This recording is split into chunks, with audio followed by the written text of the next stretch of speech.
Hey everyone, welcome to Love Your Body podcast. I am so just ecstatic about our results of the 10-week Get Your Movement in Challenge. So I know you've been seeing me post on Instagram and everything, and I've posted, third place winner, second place winner, and first place winner, and it's just awesome to watch. Kelly was my client who, really just like put forth such a great effort in her everything she did. She changed her food on the road because she's a singer, and she changed her movement patterns and even got her like best friend into the challenge as well. And he put on the most muscle out of all the men in the challenge. And just overall, we have our second place winner, Lorraine. She did amazing. And she's been a long time client of Dani Fitness as well as an ambassador. And, had got her husband and her son involved in it and like doing their movement and regimen and everything like that. And, he's hitting PRs and she's, feeling good in her body. And it's been so cool to see. And then our first place winner was someone that I did not even honestly like know that well. She's a client's sister. So Christina is her name. And she won. And I was like, what? Like, but I saw her putting in the work over the 10 weeks. I saw her posting. I saw, all this stuff. But again, I'm not her trainer, but she had worked with Blake a little bit. So it was super cool that she like took the initiative to come in, get some weights, get some, strength workouts in, and then get her cardio in as well. I mean, so it was just like she really took well to the challenge, and it was just so cool to see. And I will say we had about like 30 people in the challenge. About 22 came to the final weigh-in, and that was either because of self-doubt or people didn't want to weigh in because they knew hadn't changed, or just life things happen or whatever. But I mean, we had people who lost 30 pounds and like put out like, or like, I guess it was like 4% body fat was lost. I mean, like, and people who lost like 25 pounds and then like did, lost 6% body fat. I mean, it was just crazy. It was so amazing to watch these drastic changes. And then we had some people, like Christina. Well, the reason she won was because she was one of the only females that actually put on muscle. Like, I put on muscle, but I was in the challenge, but I just did it as well. But like, and then she did, and and then there was like two others that their muscle, yeah, like Lorraine and Kelly's like stayed the same. It didn't necessarily go down or go up. It just stayed the same. But like everyone else, yeah, lost some muscle. And that right there shows us that the nutrition part is a little bit lacking, right? So this whole challenge wasn't about necessarily the person that won or that lost the most weight, because that's not the person that won. It was about really structuring your regimen to where you had good fuel, good movement, and positivity. And that's what Daily Fitness is all about.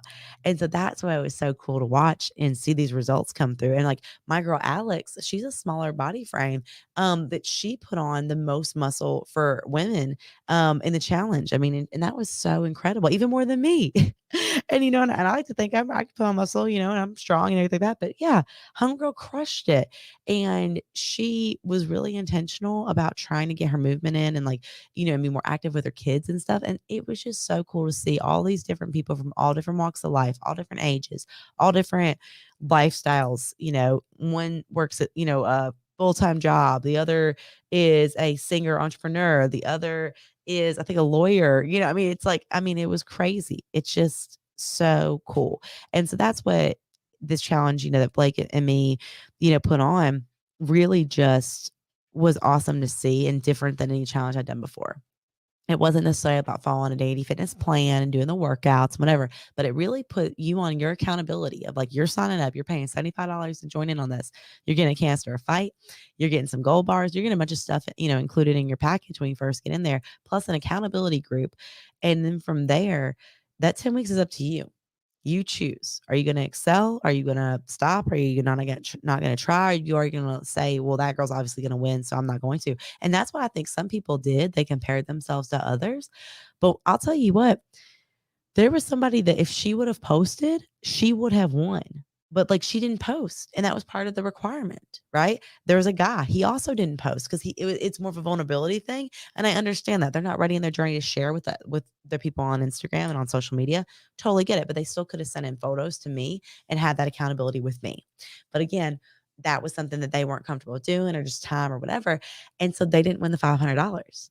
And that sucks. You know what I'm saying? So it's almost like you can't sit here and compare yourself within a challenge, without a challenge, wherever walk of life you're in.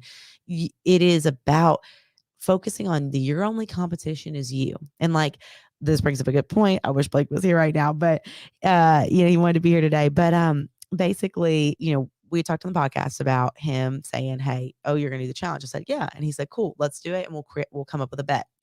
So what the bet was if I won or if he won, it was like something silly. I think it was like, oh, I had to like buy him pizza or like I don't know, and like watch Winston for the weekend, which is awesome. Would love to play with Winston for the weekend, right? But if I won, it was going to be that he had to do a bodybuilding show. So there it is, Blake Harris. I can't even look at Trent's face right now. I'm so sorry, Blake. Oh man, I love him so much. It's just so funny because I really did think that he was gonna win. And like, let me tell you how the story went down. So I had a crazy week, clients and whatever, and just busy and all this stuff. And I have this campaign that I'm doing, and that'll be coming out soon too. And that's been some huge things behind the scenes. So that's awesome. But anyway, basically I told him, I was like, look, like I'm on my cycle. I don't feel like going away and in Saturday. I know we have till Saturday till noon, but like I got clients and whatever, and I'm not going to be fasted and whatever. I'm just making all these excuses up. And he was like, cheater. And I was like, excuse me. Oh, I went off. I was like, you don't know what it's like to be a woman. And and I just, whatever. And so finally I was like, you know what? Forget it. So I wake up at 5 a.m. on that Saturday and I roll up into praxis and I weigh in. And when I saw the numbers, I was like, oh my gosh. Like I was so excited because not that I knew that I beat him right away, but I had a feeling, but it was more so that like all of my stuff had gone in the right direction. My metabolic rate increased incredibly. Like my body fat loss went, or my body fat, was like 10 pounds down. My percentage of body fat was down. I mean, everything. I put on muscle. Like I was just and I've done, you know how many assessments I've done in my life? Like a ton. I've done a ton of weigh-ins. I've done a ton of challenges and whatever. But